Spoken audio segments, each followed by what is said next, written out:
Warning, this episode contains strong language.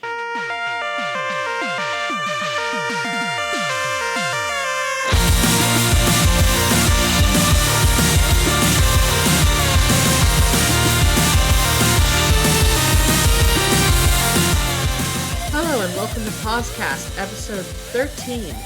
It's Friday, September 2nd, 2016. I'm Jessica Alouette, and I use she, her pronouns. And I'm Mark Hanna, I use he, him. Hello. Yeah, hi. You may notice that we're recording on a Friday this week. That's not actually intended. We're shifting our recording schedule to start on Thursdays from now on. Just means that there's going to be less overhead between recording time and posting time, which I think will be nice. It'll also give me kind of a night to do everything for the show all at once, so it keeps it kind of focused. So that's just an update from the trenches.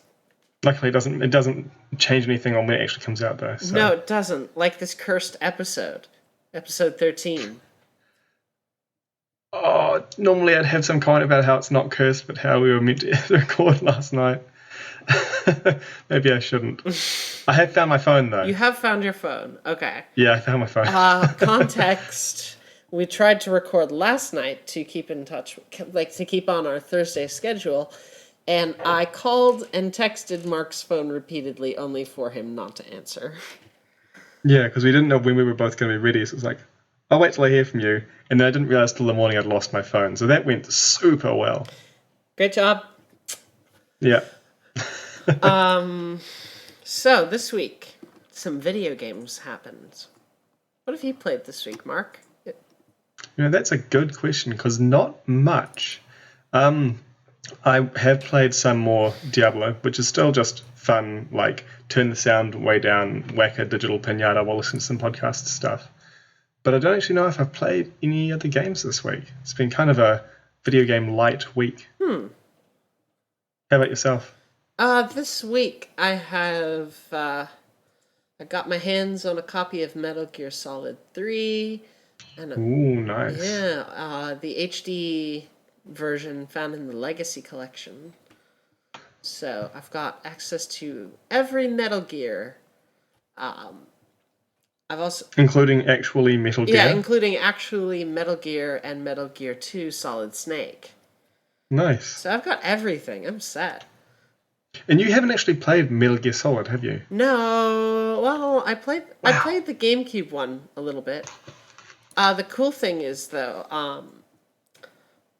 when I got Metal Gear Solid with the Legacy Collection, it unlocks on my PS Vita, so I can actually just play Metal Gear Solid wherever I want. It's a cool little thing. I very much enjoy that. I have also been playing some Doom, back in the Doom saddle. Have you finished Doom yet? No, I haven't. Like the storyline? No. Okay. I've just kind of been, kind of getting through it. Some Doom. I've played a little bit of The Last of Us's DLC called Left Behind. Nice. It's very good so far. Haven't played a lot of it, though. I have heard very good things about that DLC, although I haven't played it myself. The Last of Us is one of those games I know I need to go back to at some point. You still haven't beaten it? No, I haven't. So you mentioned to me earlier today that I'm maybe close to a halfway point, but it's also been like over a year since I played it, so... At that point, I'd say you gotta go back. Yeah. I can remember some bits of it pretty well, but, yeah. Alright. What else have I been playing? I think I talked about Valkyria Chronicles last week. There was a little bit of that. Got some Overwatch in. Actually, isn't Overwatch doing a free weekend? Yeah, they are on consoles, yeah. Ah, that's what that is. I thought I saw that advertised somewhere. Yeah, they're doing a free weekend. Because you've had a lot of fun with it, haven't you? Yes, I have. Cool, so anyone who wants to get into it on a console, I guess, this is the weekend to try it. It's also interesting, you don't need a PlayStation Plus account to play it on PS4 during the free weekend, but you do need it if you buy the full game. Right. Okay, that's a good caveat to know. On Xbox as well, you have to have gold no matter what. Yeah. So, caveat emptor. Alrighty. So I think that's me covered in video games. Oh, I played some Hitman too. I did kind of a stream last night that I Oh, didn't nice. announce. I didn't announce it or post it or do anything with it, and I had like 10 people show up and watch me be a bad assassin. So, it was entertaining and people enjoyed it, and Cool. I might do that again. I remember finding out when I was playing through Metal Gear Solid 5, and my brother in Wellington was also playing through it, and we'd play it at the same time. And we hadn't realized before, but we could watch each other playing on Steam by like requesting to watch through the Steam interface. I didn't know that was a thing until then. I haven't done it otherwise, but it was pretty cool that we were able to do that. Yeah, I've used that a couple times actually. When it's just like a stream that I don't want to put any effort into setting up, I'll just be like, "Oh, hey, here's a Steam stream." So can you just get a URL to that or something? Mm-hmm. Right. You can set it to public, or you can set it to just like friends and. Yeah. Is all that how you were doing it last night, or were you using Twitch or something else? I was using Twitch and streaming off the PS4. Oh yeah. That's got built-in functionality for streaming, eh? Mm-hmm. Nice. It streams in full 1080p too, so it's just kind of a cool thing. I think that stream that I did is archived if you want to watch. There's no mic, it's just me talking. Sorry, me playing. So, There's no wow. video, it's just you talking. It's just me Just talking. like this. That's this show. It's though. actually just a Jess-only podcast show. Speaking of being an assassin, Okay. you got a cool book today. Yes, I did. I got The Art of Assassin's Creed 4. And I had a little look at it, and it looks very cool. Mm-hmm. I really, really enjoy art books. They are beautiful, beautiful collections to have and see, and yeah. And you've got a few other ones ordered at the moment or something, is that right? I've got The Art of Remember Me as well, and then I've got a couple strategy guides. I got one for The Witcher 3 that's coming, and I've got, in my home already, I have a guidebook for Pillars of Eternity lore, Oh, yeah. a guide to Dragon Age, Inquisition, and Far Cry 4, Nice. and some hardcover guides for Fallout 4 and Assassin's Creed Syndicate. Very nice. That Assassin's Creed Syndicate one I picked up for $4 whole. Where'd you find that? That was just That's at pretty good. EB Games. Huh. See, when I buy something like that for $4, I expect it to be at like a fair or something, where they've got a whole bunch for very little. It was just during one of their sales that they had going on. Mm-hmm. So I picked it up because it's $4. Am I Yeah. just gonna not pick that up? Especially considering most of these guides contain like concept art or just really, really cool things in general, or they're kind of useful. So like nice to have around. Absolutely. I really like the Fallout one that I have actually. That's got a bunch of kind of the advertisements for in-game stuff that you see all around the world of Nuka-Cola Fallout? and stuff like that. Yep. Yeah, it's got a bunch of those just kind of strewn throughout the guide. Oh, like they were actual advertisements? Yeah. Okay, that's pretty cool. It's really clever layout. And I enjoy having that. Yeah, Fallout's always had a nice touch on that fake product advertisement thing. It adds quite a lot to the feel of the game. It's got a kind of rich aesthetic throughout it. It's just phenomenal. Awesome. Yeah, here's a question. What do you think of guides kind of on the whole? Do you have any? Do you think they're neat? In terms of guides. I think art books are really cool. Guides, I'm a bit less into, probably because I really like that feeling of discovering things for myself. So, Mm-hmm. like, as you know, I'm the person who will not watch movie trailers because I don't want to know. Like, I'm always complaining about how trailers will give away the whole story and stuff. So, I prefer to go into games and movies and stuff based solely on someone whose opinion I trust saying you'll like it rather than having to convince me I'll like it, you know? So that way I'm experiencing it all quite fresh and I get to discover it all for myself. And that often applies as well to any secrets that are in a game and stuff. I find for me it's a lot more fun to discover them on my own than to seek out because I've read about it and go find it. Does that make sense? Yeah, that makes sense. But the I art is really cool. I always yeah. like looking through a bunch of art, and I've been looking through a fair amount of concept art lately because it helps with preparing D&D stuff. Yeah. One of the reasons I enjoy having guidebooks around Hmm. is that I use them to kind of augment finding that feeling of finding stuff. So I'll use something I found in I've talked about this one a little bit before on the show, I think even. There was a location I found called the Dunwich Borers in Fallout 4. Hmm. Um, and I found this and I enjoyed the little story that plays out in there. And I went and looked at it afterwards in the book and could see, oh, there was like these little things. There's these little bits and pieces scattered around, and there's a little bit of the lore.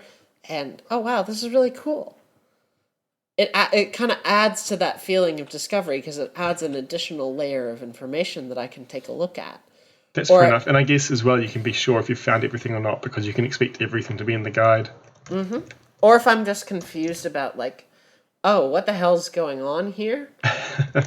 Or how does this make sense? Mm. It's just, oh, a quick look in the guide. Okay, that's interesting. Back to the game. I use it like, it's used sparingly and to augment the experience like that. And I enjoy using a guide like that. Hmm. I also enjoy, like, I kind of like the idea of being able to access kind of comprehensive paths and stuff if I need to. Yeah. But especially if I find myself a little bit lost. But it's fairly rare that I make use of a function like that. So one thing I've done before, which was a lot of fun for me, is while playing through. I did it first while playing through Oblivion. I did it again while playing through Skyrim. Is essentially trying to put together something a little bit like that myself. And I don't mean like a full guide. This Mm-hmm. was, I guess, more of a role play thing. But like in Oblivion, I think I had an actual map, and then there are a lot of like small roads on the map that aren't actually on the map in game. So I was actually like plotting them out as I went along them and stuff. And that was quite fun. Mm. And then with Skyrim, it's different because it's sort of like a satellite map kind of thing. So it's not quite the same. But I was basically the character was completely off the rails of the main story. I was ignoring it entirely. But after a session, I'd go and like write up what happened plus extra stuff that didn't happen but fits around the story of this character from that Mm-hmm. character's perspective, and that was a lot of fun. I think it added a lot to my experience of the game because it's kind of a similar thing. It's fairly different to similar but different. How is a better way of describing that? My headache's stealing all my words.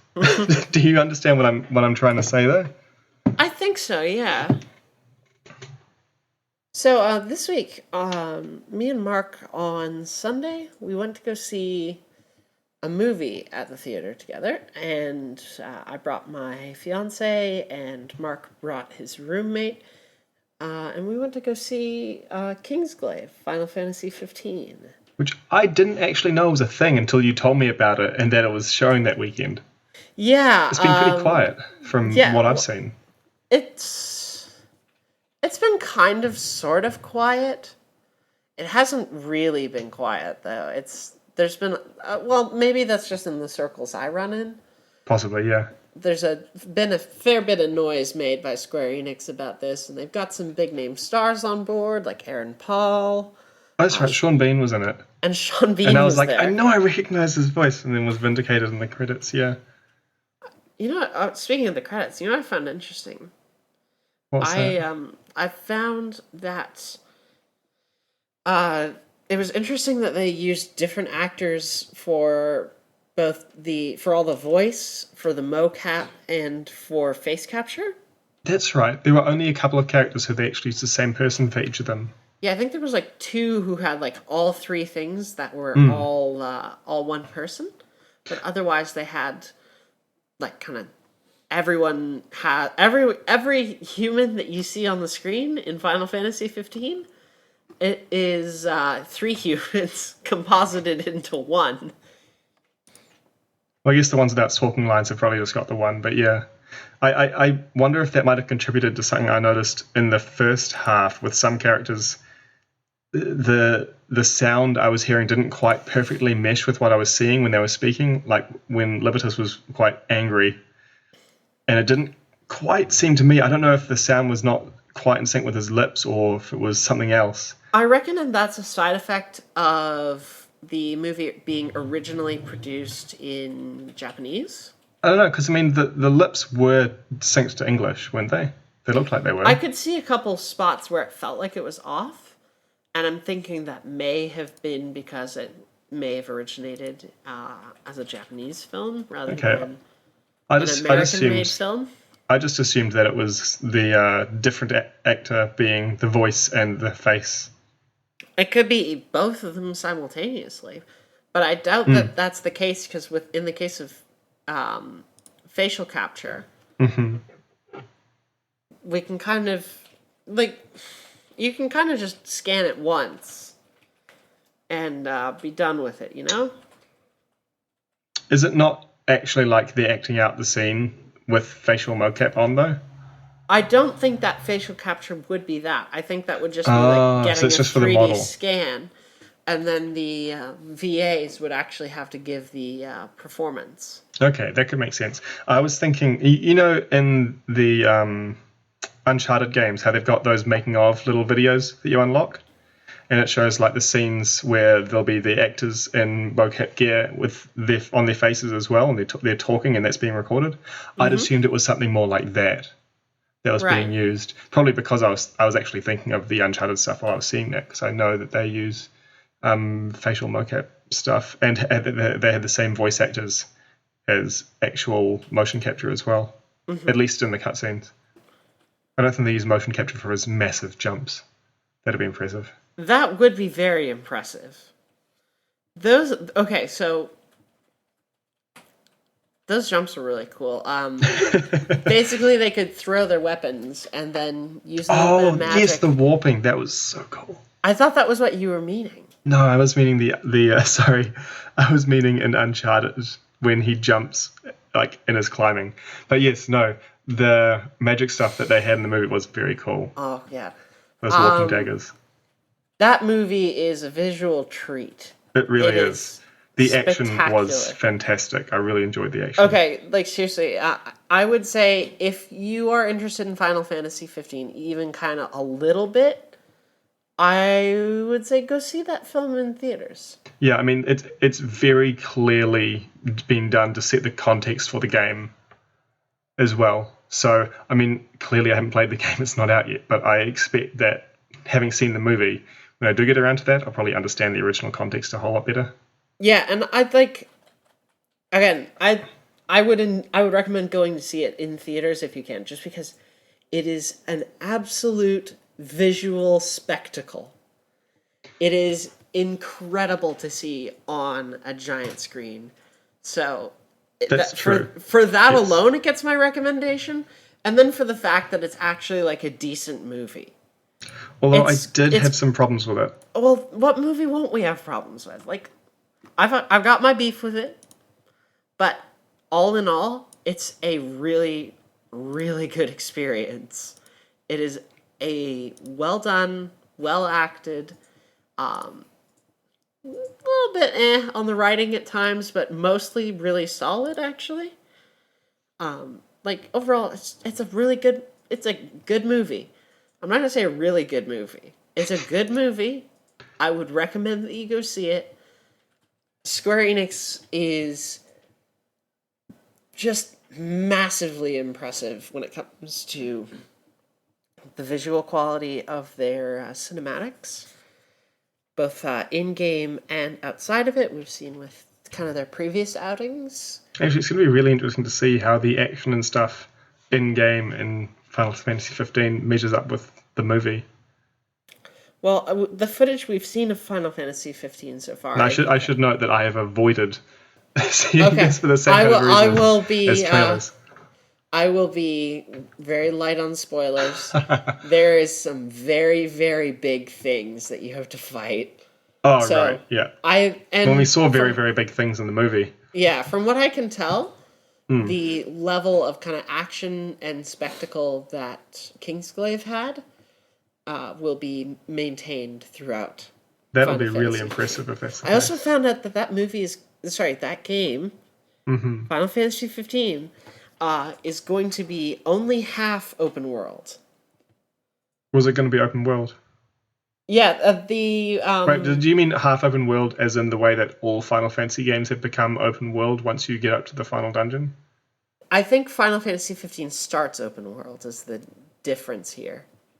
And then becomes not open world later on. Yeah, it becomes... That's quite an inverse thing from what they've done in the past. Something that has never made sense to me about people who complain about Final Fantasy 13 is that the game is apparently too linear. It opens up massively near the end, though. Yeah, here's the thing about Final Fantasy. It's always linear to start. And it always opens up at the end as well. I started playing Final Fantasy X on my PS3 a while back.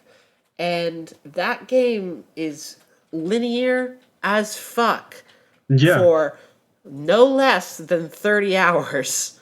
I mean, when in my playthrough of it, there have been parts where a cutscene finishes and I walk through to the next door and the next cutscene starts. I don't mind that because I know that's what I'm in for and it's what I expect and look forward to. But like, you should know that when playing it. It's linear. You're playing a narrative-based game. Yeah. It's trying to tell a story and not a branching story with huge player choice. It's trying to tell a story that's been written and this is set in that. And I think some stigma's been set around that, the idea of just telling a linear story. I think people need to read more books. And I don't mean choose your own adventure books. I would say I'm inclined to agree, but I'm a poser. That would make me a poser because I don't read books. I sort of restarted reading at the beginning of the year, so I shouldn't be too elitist over it. No. Reading books is cool. It's a cool thing to do. So is just playing, like watching a movie or watching a TV show or playing a really linear game.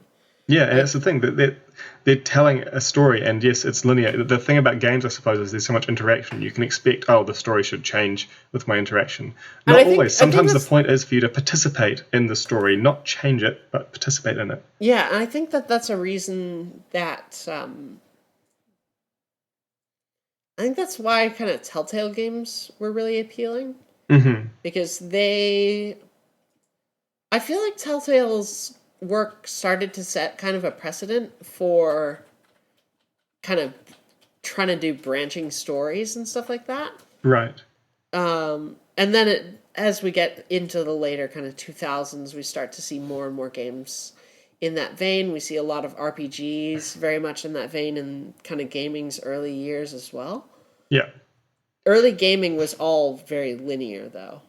I think all my talking up of linear games, branching is cool too. Like we want it both. let's not like let's be clear here. Let's not mash up our words. I love both open worlds and extremely linear focused games. Yeah. I think a lot of the time when it comes down to the difference between these is it sort of, are you telling your own story or the story of a character you've created, or are you playing the role of a character that's in this story, right? In Final Fantasy, it's usually the latter. Mm-hmm. Here are the characters, you control this one or whatever, and this is the story. Whereas in other games, particularly ones where you'll make your own character, like Fallout, like Mass Effect and stuff like that, there's a really large element of you're telling your own story in this, or at least you're putting your own story into this overarching story that's going to stay the same, because there generally is an overall campaign that has plot points that you will Purely hit, linear but game the is, overall, like the way it ends and all that stuff, will depend on feels like it's what's happened kinda in the meantime. starting to fall out of popular demand. Part of me very much enjoys that, but I don't really enjoy the attitude that a lot of gamers have towards linearity in a game. It's not a bad thing. You just have to know what you're getting into. Yeah. You know, I'm disappointed. And when people, like we've talked about this a fair amount, if you're disappointed in the game, it's often because you were expecting something else and it feels like a broken promise, right? Oh, okay. So now you've brought this up, and now I'm thinking about No Man's Sky? everybody who was so fucking mad about No Man's Sky. Because they expect it to be something else, right? And that's the danger of hype, especially, I think. Yeah, like there. It's interesting because it's shades of gray as well. There are things that were said that definitely, like things that were committed to by Sean Murray. Like maybe they were cut, whatever. There were 100% things that were committed to, or kind of stated in interviews and stuff like that, that didn't appear in the final game. And one of the biggest kind of controversial points about this is that the limited edition for the game in the EU, where the PEGI system is used, the PEGI, it's a is rating, that the rating system? Yeah, it's their rating system. The only reason I know that is because you said Peggy, and I'm like, what's Peggy? And my brain did that voice going, Peggy 13, that I've seen in like the start of trailers and stuff. So, No Man's Sky was originally rated PEGI 13, and that's printed on the limited edition box for mild violence and kind of online play. This is covered up by a sticker, which replaces it with the new rating of PEGI 7 for mild violence. And this is what sparked some controversy. Because when it first came out, wasn't there two streamers that were nearby and tried to find each other, and then it's, oh, you actually can't see anyone else. Correct. They tried to find each other. They were at the same location. No luck. So there is some small level of online interaction, but I think that's limited to reading the names of things other people have named. Is that right? Or like seeing this person discovered this. That's basically it, yeah. So shifting topics real quick. I say real quick, but we're shifting topics entirely. Let's talk about something else. Sure. Let's talk about some Overwatch. Okay. Overwatch, which we said is going to get its free weekend, has also just launched its second season of competitive play. So what does that mean? That means there was some changes that have been made to how competitive rankings work. Changes have been made to a lot of things. A lot of character buffs and nerfs and all that sort of jazz. But so it's basically like a patch? Yep, and it's also gotten a new map as well. I think it operates kind of in a similar way to Diablo's seasons, which we talked about on the last episode. Mm-hmm. So, in that case, it was, well, I suppose Diablo you have a character from level 1 to 70. And that's not the same as Overwatch, is it?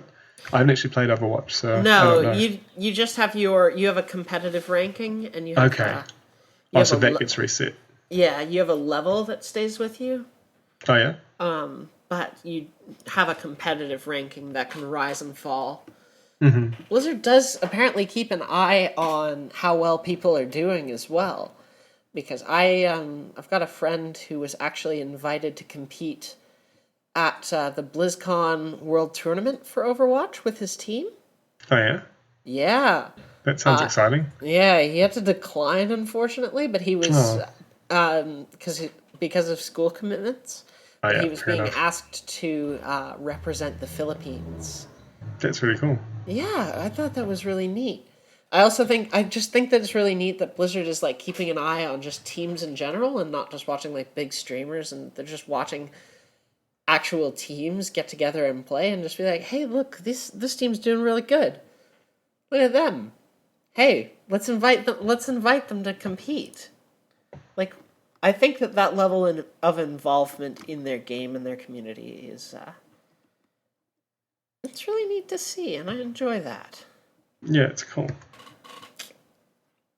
Um, I'm looking forward to trying out that second season this week. I think I'm just shy of being able to get into competitive, so I'm gonna have to play a couple matches, get to level 25, and then I can go from there. So do you have like a character that you prefer or anything like that? I I am in the same situation with Overwatch as I am with Smash, in that I'm so versed in every single character and know how to play as every single character that I can just play as anybody.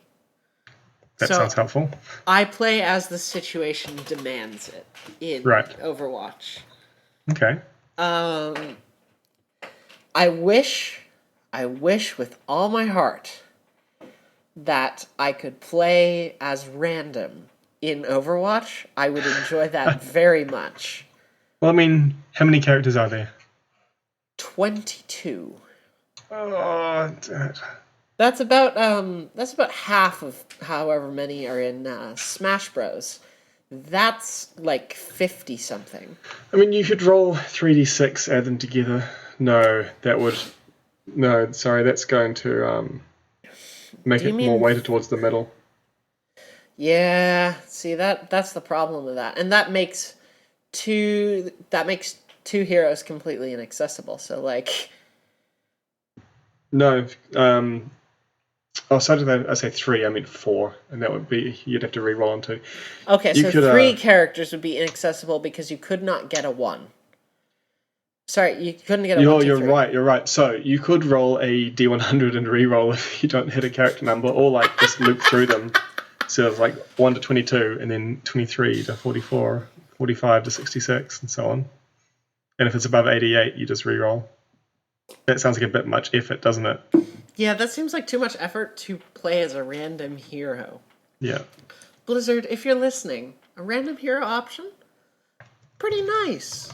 That'd be pretty nice. At least for random play, like for local play. I would enjoy a random hero. Especially if it tried to weight the team balance together. So if you have a team that's lacking a healer, say, it would be Right. a little bit more biased to picking a healer for you. If you don't have any tanks or not enough defense, it'd be a little bit biased towards putting you in the role that you need for your team. I think that could be kind of an interesting way to handle that. So you could still end up with really good team compilation, even from just randoms. And then it won't feel like kind of throwing away your character choice either. Yeah, I think that could be kind of cool. So it sounds like it would suit your play style if you just play as all of them. Yeah, I should actually amend that. I play as everyone except Bastion, who I do not like. I find Bastion annoying to play. I don't know who that is, so I'm googling it to see a picture. They're But a it's the one with robot. the bird. Yeah, it's the one with the bird, and it can transform into a turret and also into a tank for its ultimate move. I don't much care for playing it. It doesn't suit my playstyle. There's a couple other characters which are very, very fast to play, so they're harder for me to keep up, especially because I'm playing with a controller on PC. Right. So it can be really hard to keep up with People players who using a are playing mouse. as, yeah, like Genji, who is a very fast ninja robot man. Okay. or Tracer, who can just run extremely fast. Okay. But I enjoy playing most other characters. I can play basically anybody. So, like I Nice. said, situational. It's a fun way to play that, I think. Hmm. And it's also good to have a knowledge of like, oh, this character works really well against this character because this character has this move, or they can kind of jump up real high and get above everyone. So having that sort of knowledge has benefited me and helps me try to build a better team comp if my That makes teammates sense. will listen to me. When does that happen? Occasionally. Fair enough. You don't really play too many competitive shooters at all, eh? Oh, no, not at all. I'm trying to think of what games I play where there's like character selection stuff. But the closest I can think is Diablo, where you pick a class when you start a character. But then But you tend to stick means with you're that locked for in, quite a yeah. while, yeah. So it's not quite the same. No. Because Overwatch very much is like, switch on the fly, do whatever. Yeah, no, I don't think I've got any games to play with that. Actually, sort of maybe Final Fantasy X, because it does have you switching out characters Oh yeah, from your those party like during combat. those original Final Fantasy games also let you kind of switch jobs in Yeah, between battles. So if you needed some more healing or needed something like that, like you could switch to any job you needed to kind of balance out your party in a way that maybe a level would demand. well, that was the doing that during battle was the combat style of Final Fantasy 13, where you had paradigms, which were sets of classes from the characters that you're playing as, and you'd switch between the ones you have set up, where like this person's a healer and this person's going to be using damaging magic and this person's going to be hitting things. And you'd swap to the one where, oh, actually now these two are using damaging magic and this one is doing something else. Heck, even Persona 4 has a system like this Yeah. where you can either, kind of manually control everyone, right? And that allows you to switch tactics on the fly, or you can have the AI control them and use a set tactic. Yeah. So you can have one character focusing on like all out assault, while another focuses on healing, and another focuses on kind of party buffs. And you can set all these tactics up and kind of fight your battles that way while you just have control over the player character. That reminds me a little bit over Final Fantasy 12, which you've said that you want to play at some point, right? Yeah, it's actually coming out on PS4. Nice. Because what that has you do is you basically set up very simple AI stuff by saying, like, in this case, do this with essentially cards, but you don't have all the cards to start with. You actually get them, like, unlock them as you go through and do stuff, which is kind of interesting. So you can do much more complex tactics later on in the game when you can apply more cards at once and you've got more to choose from. But it can be stuff like, when your health is less than 20%, use a potion. Attack the enemy that the controlled player is attacking, or attack the enemy that's closest, or the one with weakest health. Right, okay. And stuff like that, which was really interesting. So you'd always be controlling one character directly. I don't remember if you could give up control entirely and just let the tactics. Maybe you could. But any characters you're not controlling at that point would be using these, I think they called them gambits, but these little AI things that you've set up to tell them how to behave, which was pretty neat. And Fire Emblem has this to a limited amount too. You can kind of set a tactic and then have everyone kind of auto move based on that tactic. Oh, really? I hadn't done that. There's only a couple of them. Is that an Awakening as well, or is it only the new one? Yeah, that's an Awakening as well. Oh, I didn't notice it. I probably wouldn't use it though, to be honest. It's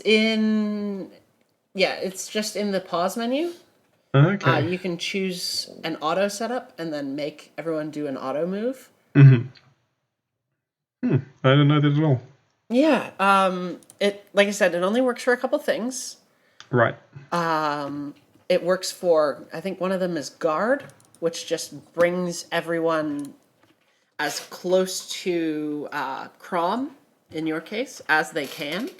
So that it's kind of a protection thing. Yeah. There's I forget what the other tactic is. There's like 2 more. Surely Like one's it's offensive.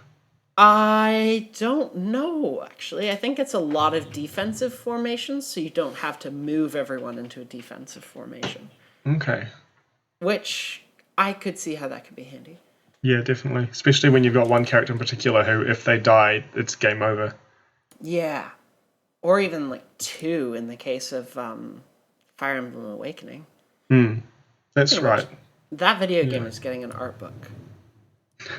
Will they have feet? Will they have feet? That's the question. I remember. Okay, I remember there was an interview with the director of Fire Emblem Awakening I saw, and he was asked about why they didn't have feet in the game. And it was apparently because it was a technical. They thought might be a technical restriction when they Really? were developing it. Yeah, they were thinking that the 3DS might not have enough power to kind of To render feet. to render feet, basically. What about all these And other games that with it was, feet? and then it was eventually made into a stylistic kind of choice. And I've seen this. I've seen that kind of choice in a few places. Journey, actually, like you don't have feet in Journey. Okay, but you're also not a human in Journey. No, I know. I'm getting my point across that Okay. it's a common stylistic choice. Bravely Default, if I recall correctly. Oh, I haven't played that one. It's I want to say Square Enix RPG for the 3DS. Very much in the veins of classic Final Fantasy. Too grindy for me. Didn't like that. So, buyer beware. Again, caveat emptor. But Sorry, I just googled Bravely Default feet, and the first result is feet issues? Like in Fire Emblem Awakening? yeah, I can see why the choice is made sometimes. I think it's kind of cute, but I can also very much appreciate the fact that they have feet in Fire Emblem Fates. That's good to know. It'll be interesting to see how the art book goes, because I mean, if this concept art from before they'd made that decision, then they may Before very their well have feet feet. were all surgically removed. You can see how big everyone's feet are. Fetus. Oh, shush. You can see everyone's fetus. It's kind of like Death Stranding, but anime Death Stranding. Oh, thanks, Norman Reedus.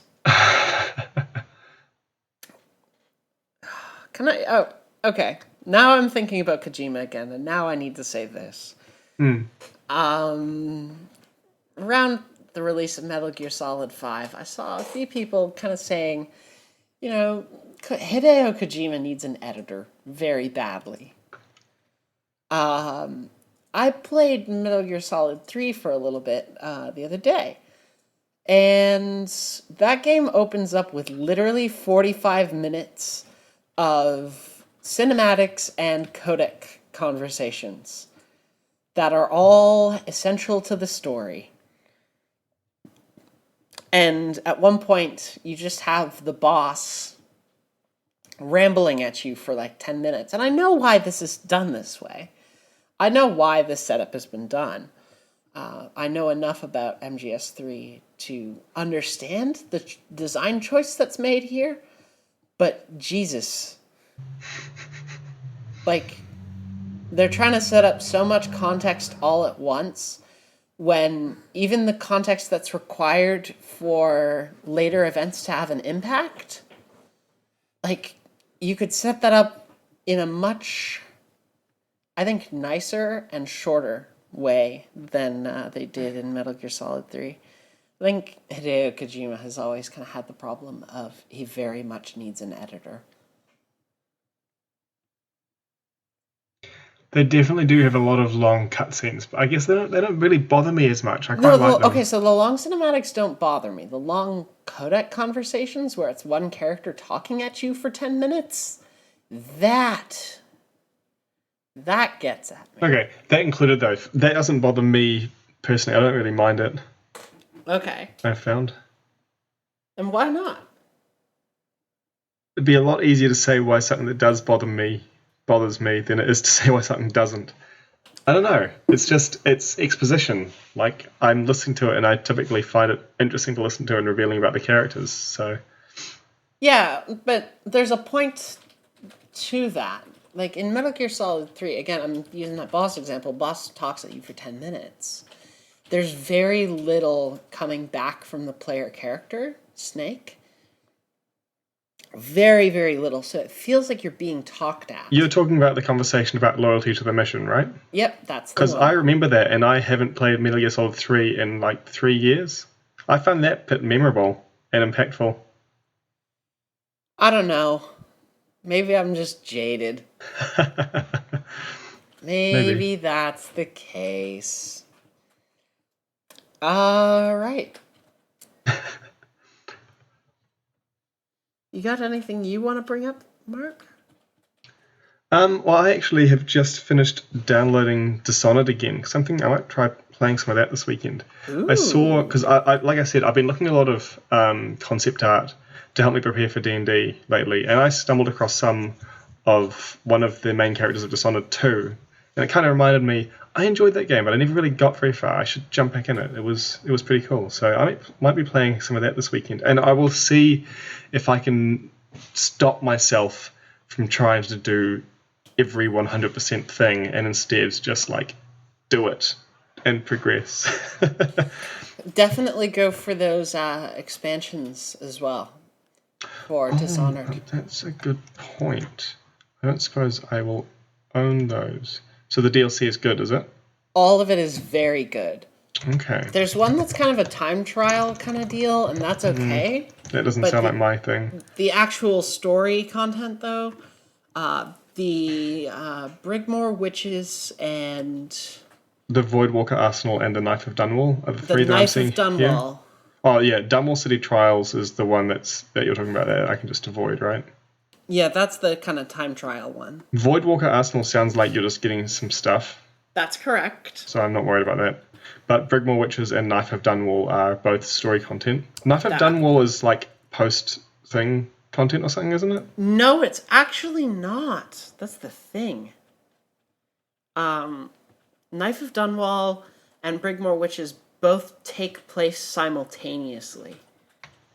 They take place during the main story of Dishonored. How does that happen? There's no time travel or anything, right? Because No time travel. Dishonored 2 is the one with two main characters, right? I'm not getting mixed up. You're not getting mixed up. Dishonored, the Knife of Dunwall, and the Brigmore Witches are set. They are set during the events of Dishonored. I will not say anything more. You absolutely should play them. Okay. Is it like the Deus Ex thing where you've got the DLC that just fills in a missing spot in the story? It takes place literally during other assassination missions during Dishonored. Then how do you play in them? Like, you're confusing You'll me. see. You'll see. I'm not going to say anything else. Okay, no, I respect that not spoiling stuff for me. That is nice, thank you. You have got to play them. Okay. That's all I'm going to say. Play them first, play them after. Play them after? Play them after. Okay. There is story spoilers in there. Oh, right. That makes Because sense. like I said, it does take place simultaneously. Yeah. So Yeah. just be mindful of that. It's real good. Dishonored 2 looks really good too. Holy shit. Yeah, I think so too, from what little I've seen, because I have not been actively following it, but it does look and sound pretty cool. And it comes out in what, like 2 months or something? Yeah, it comes out November. Hey, 2 months, I'm right. Yeah. Okay. Although probably full AAA price, I will probably have to wait. $100 in New Zealand. Yeah, it's a lot. You can get it for there's a couple places that are offering it a few bucks off. I think Mighty Ape in New Zealand here might be offering it for That's a physical $85. copy though, isn't it? Yeah, but who cares? Me. Uh, I don't want a physical copy of a game if I don't have to have one. you can give me the disc if you don't want it then. I'll need it to play the game, though. No, you don't. Oh, then what's the point of it? It just installs faster. That's the entire reason to buy a physical copy for... Okay, so, sorry, there's two reasons to buy a physical copy of a PC game nowadays. One, it installs faster off of the disc compared to downloading it, even on my really, really fast connection.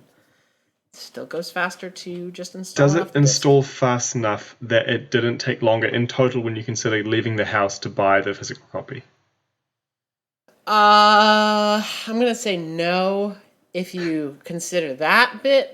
But there's also the other reason here to consider, and the other reason is every so often you will find physical copies of games are cheaper than the digital ones. Now that seems bizarre, doesn't it? Because you don't have to actually make a physical thing and put it on a shelf to sell it for a digital one. That seems very bizarre. Well, think about kind of sales and stuff like that are going on. I'm talking... This mostly applies to kind of older games, I'd say. Okay. So if a game is a few months old, typically you can find a physical copy of it cheaper somewhere. In fact, there are places that you can definitely always get even brand new stuff cheaper here. I'll tell you about that after the show. Why is it illegal? No, it is perfectly legal, but it's my secret. Ah, I see. No, if you want to know, DM me on Twitter, I guess. I can tell you. It only really applies to New Zealand, though, because most other places you're going to find it, like... most other countries you're going to find it at, like, cheaper than New Zealand prices anyway. So this is kind of our way of evening the odds. All right. So I've kind of just said what I'm looking forward to playing, but what are you looking forward to playing? Yeah, I'm gonna try and finish Doom. Oh yeah. I think that's gonna be my goal. That makes sense. Finish off Doom. I'm gonna try this. This is a game that's about to be delisted from Steam. Castle of Illusion. It's a Disney Delisted game. as in like taken down. You can't buy it on Steam anymore. Correct. You won't be able to buy it on Steam in 7 hours from the time of recording, or on PlayStation Network, or on Xbox Live, or anywhere. Sega had a 3-year contract on this game with Disney, and that contract has run out. So, as such, they've had to delist Castle of Illusion from sale. So, I'm going to try that out this weekend, and I'm going to report back on it. Cool. Yeah, if it's any good, like, reality is it'll be available other places. Not on Steam, but it will definitely be other places. GOG? No. I'm not saying anywhere for sale. It won't be available for sale, but through other unofficial channels, you can probably still find it.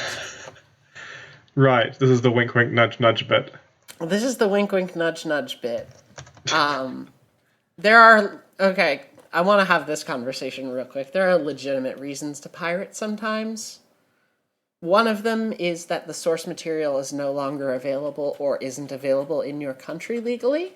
Yeah, I mean, Chrono Trigger is one of my favorite games ever, and the first time I got it, I had to pirate it because where the hell was I going to buy a Super Nintendo and find this old game for sale?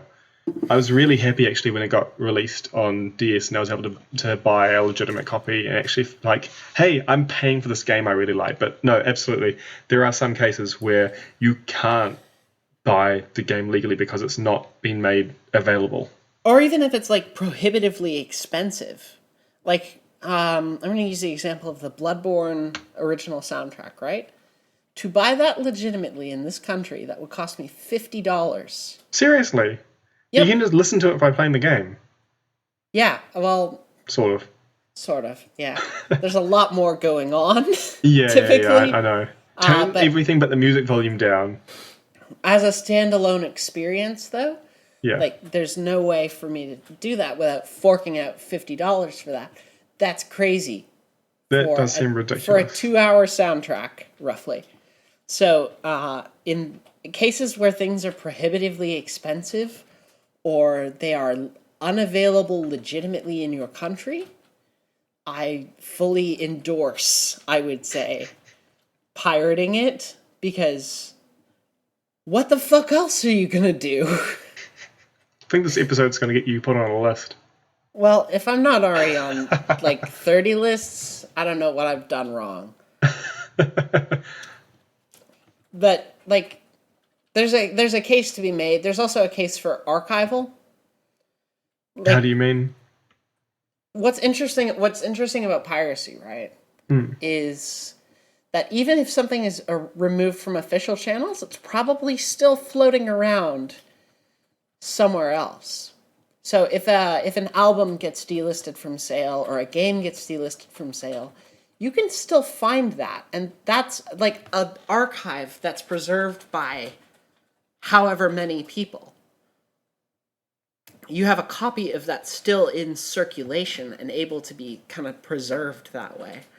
It's really fascinating to think about piracy as preservation, because that's kind of a way that many NES and Game Boy Advance and that sort of stuff has been preserved. Yeah, Like it's all true. these old games are preserved very much through illegitimate channels, but they're still preserved. There's these pieces of media history And that are especially still especially available. for these old consoles that at some point stopped getting made.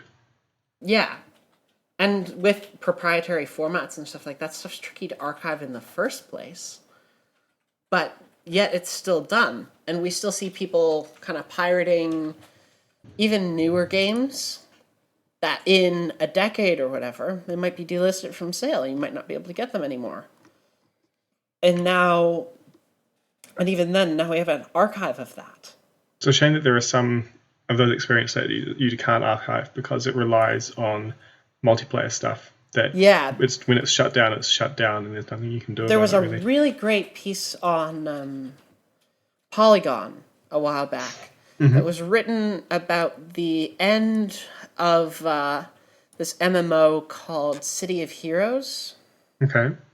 And it was kind of like chronicling the last moments of the MMO and talking to people who played the game for a very long time. And it's just fascinating.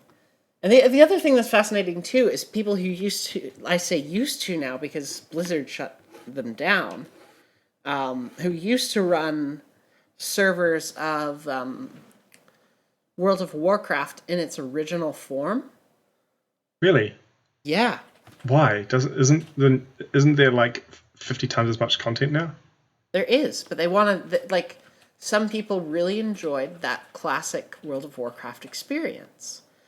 They felt like the world was better, or they have nostalgia for it, or whatever. Okay, I can definitely understand Like nostalgia. there's legitimate reasons to want to play that in its original form. If you think that the developers have quote ruined end quote, no, I laugh all you want. If you think developers have ruined a game over time by patching it, and you think that there was something magical about the that original form, like that preservation's pretty important.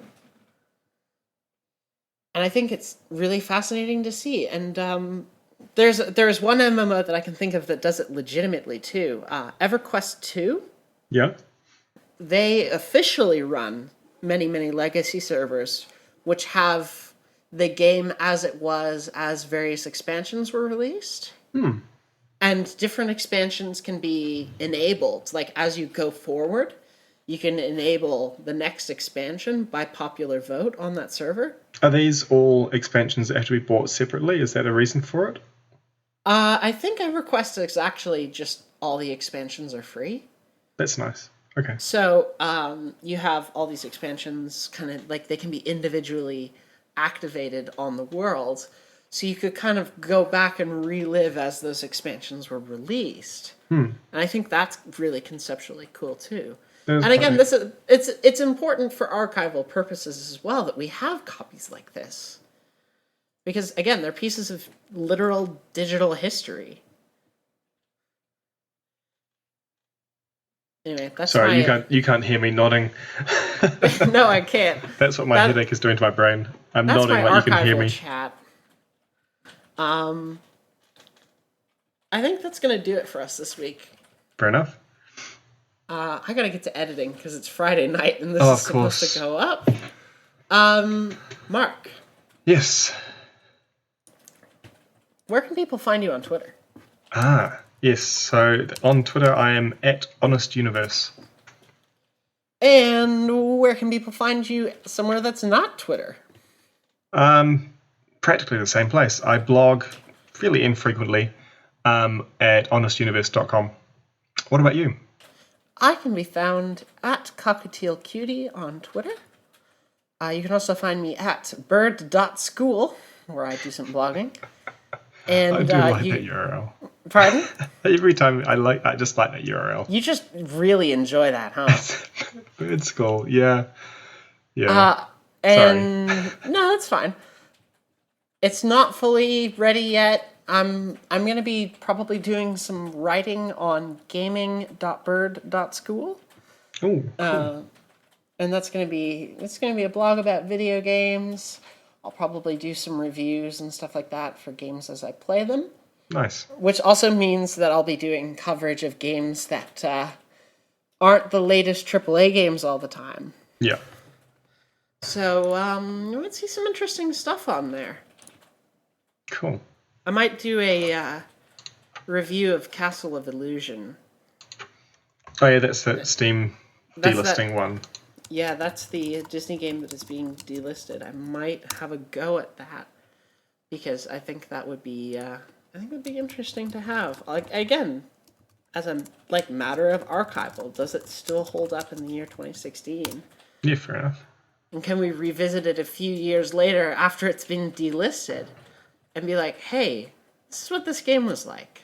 You'll still be able to play it on Steam if you've bought it already, Yeah, right? if you've bought it already, it's not going away on your Steam. Okay, cool. You just will not be able to purchase it anymore. Right. All right. Now, how about the show, Mark? Where can people find this show? There's a few places. On Twitter, it's at PauseCast Show. Mm-hmm. And similarly on Facebook, we've got a group at facebook.com/groups/PauseCast Show. You can email us at pausecastshow@gmail.com. It's a bit of a trend going. Hopefully it makes them easy to remember. Yeah. By the way, I try to take questions before we record every week on Twitter. But if you have a question anytime that comes to mind, you can send us an email. That's probably the easiest way to get in touch with us. We're on SoundCloud. If you don't already use SoundCloud to follow us, you can find us at soundcloud.com/PauseCastShow. You can find us on Pocket Casts pretty easily as well. A couple weeks ago, we got a great custom URL from the team at Pocket Casts. It's pca.st/PauseCast. I think that's pretty neat. Mm-hmm. Um, Sorry, a little random giggle. I didn't even know why I laughed at that. If you want as well, rate and review us on iTunes. You can find our iTunes listing at bit.ly/pausecast-iTunes. No caps on any of that. It is case sensitive. Wow, that's a long URL. Is that all one word? God, yeah. I guess it's all one word. If you want to send us a rating or review, or maybe just share the show on Twitter, on Facebook, just with someone that someone who you think would enjoy it, maybe your dog, I don't know. Well, just share the show around. I hope you've been enjoying it, and I hope that the people you send it to enjoy it. I think that's going to do it for us this week. Yeah, thanks for listening. Thank you for listening. We will see you again next week. Bye.